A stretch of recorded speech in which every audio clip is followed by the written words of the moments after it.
कृपया चैनल को सब्सक्राइब करें और मुझे सपोर्ट करें। आइए शुरू करते हैं मिस्टिकल चर्चा।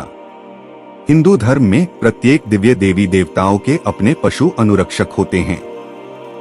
इन्हें वाहन, पशु वाहन भी कहा जाता है। वाहन का शाब्दिक अर्थ कुछ ऐसा है जो वहन करता है या खींचता है, जबकि अलग अलग देवता अलग अलग वाहन या पशु रक्षक से जुड़े होते हैं। देवताओं के देवता भगवान इंद्र ऐरावत नामक एक सफेद हाथी से जुड़े होते हैं। ऐरावत को अर्धमतंग भी कहा जाता है, जिसका अर्थ है बादलों का हाथी, नागामल्ला जिसका अर्थ है लड़ाई करने वाला हाथी, और अर्कासोदरा जिसका अर्थ है सूर्य का भाई। ऐरावत पौराणिक पंखों वाला सफेद हाथी है, जिसके बारे में कहा जाता है कि वह देवताओं के देवता इंद्र को ले जाता है। ऐरावत के जन्म का एक दिव्य उद्देश्य था।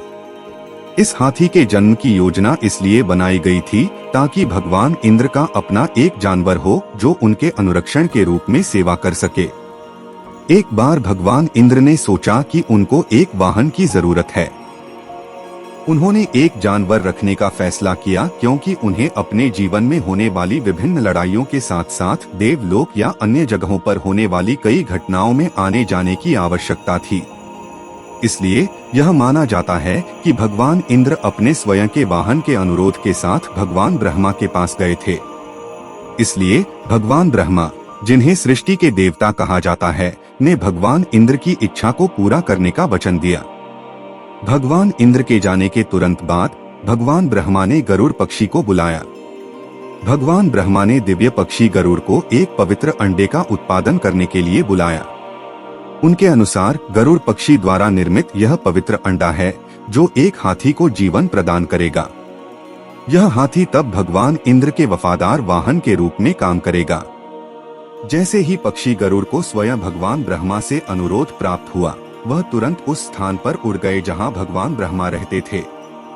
फिर उन्होंने एक अंडा निकाला और उसे ब्रह्मलोक में गिरा दिया, जो जल्द ही एक हाथी ऐरावत को जन्म देगा। कहा जाता है कि इस अंडे ने इतनी जोर से आवाज की थी कि इसने भगवान ब्रह्मा को दिव्य ऐरावत का उत्पादन करने के लिए अपना अनुष्ठान शुरू करने के लिए जगाया था। ब्रह्मा गरुड़ द्वारा दिए गए इस अंडे को अपने आकाशीय कक्ष में ले गए और वहां उन्होंने धार्मिक मंत्रों का जाप करना शुरू किया। जैसे ही ब्रह्मा ने आगे जप करना जारी रखा, अंडा छोटे छोटे स्थानों से फटने लगा। यह तब तक फटा जब तक कि यह अंततः खुला नहीं। जैसे ही अंडा फटा, 4 दांत और 7 सूंड वाला एक बड़ा हाथी उसमें से निकला। जैसे ही हाथी अपने अंडे से बाहर आया, भगवान ब्रह्मा ने उसे ऐरावत कहा। इसलिए इस हाथी का नाम ऐरावत रखा गया। इस हाथी को अंडे से बाहर निकलते देख भगवान ब्रह्मा प्रसन्न हुए। उन्होंने देखा कि गरुड़ द्वारा दिए गए अंडे से उत्पन्न यह हाथी भगवान इंद्र के वाहन बनने के लिए पूरी तरह से सही थे। फिर उन्होंने भगवान इंद्र को एक पशु अनुरक्षण के साथ आशीर्वाद दिया और उन्हें ऐरावत का स्वामित्व दिया। भगवान इंद्र जल्द ही पहुँचे और बड़े सुंदर सफेद हाथी ऐरावत जो उनके सामने थे से बहुत प्रसन्न हुए। भगवान इंद्र ने तब भगवान ब्रह्मा को उनकी इच्छा पूरी करने के लिए धन्यवाद दिया। उसके तुरंत बाद भगवान इंद्र ऐरावत को अपने घर ले गए, जहां कहा जाता है कि ऐरावत उनके साथ हमेशा के लिए बस गए। भागवत पुराण में समुद्र मंथन से ऐरावत के उद्भव का भी वर्णन है। रामायण के अनुसार क्षीर सागर के मंथन के लिए इंद्र का हाथी ऐरावत जिम्मेदार था। लेकिन महाभारत में कहा गया है कि दूध के समुद्र मंथन के दौरान 4 दांतों वाला एक सफेद हाथी उठा और देवेंद्र ने उसे पकड़कर अपने काबू में कर लिया।